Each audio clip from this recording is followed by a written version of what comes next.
Dinner থালি নিয়ে হাজির হয়ে গেছি তোমাদের সামনে। আজকের খাবারটা কিন্তু আমরা অর্ডার করে নিয়েছি, তবে এই খাবারটা হচ্ছে শুধুমাত্র আমার আর বাবাইয়ের জন্য। এমন একটা খাবার অর্ডার করেছি যেটা কিনা সোনাই এবং ওর বাপি পছন্দই করে না। চলো খাবারে কি আছে সেটাই দেখে নাও। কখনো সখনো তো রেস্টুরেন্ট থেকে খাবার অর্ডার করে খাওয়া যেতেই পারে, কি বলো? আজকের খাবারে রয়েছে গরম গরম বিরিয়ানি। বিরিয়ানি খেতে তোমরা কে কে পছন্দ করো বলো? বাইরে এরকম বৃষ্টি বৃষ্টি ওয়েদার, তার মধ্যে থাকবে গরম গরম বিরিয়ানি, খেতে কিন্তু দারুণ লাগবে।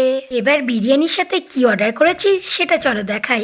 আজকে অর্ডার করেছিলাম ভেজ বিরিয়ানি, আর তার সাথে রয়েছে গরম গরম ড্রাই চিলি চিকেন। বিরিয়ানি খেতে সোনাই একদম পছন্দ করে না, তার কারণে আমরা যখন অর্ডার করে থাকি বিরিয়ানিটা কম অর্ডার করি, শুধু ফ্রাইড রাইস অর্ডার করে থাকি। আজকে সোনাই খাবে না, তাই আজকে আমার আর বাবাইয়ের জন্য অর্ডার করেছি বিরিয়ানি এবং চিলি চিকেন। আর আমার বর আবার বাইরের খাবার একদমই পছন্দ করে না, রেস্টুরেন্টের খাবার খেতে পছন্দই করে না। ও বলে কি বাড়িতে নানা রকম এনে দেবো আর তুমি তৈরি করো তারপর খাই। কে কত তৈরি করবে বলো তো? আমার তো রেস্টুরেন্টের খাবার দারুণ লাগে খেতে। বিরিয়ানিটা কিন্তু দারুণ করেছে, আর তার সাথে চিলি চিকেনটাও দারুণ টেস্টি টেস্টি।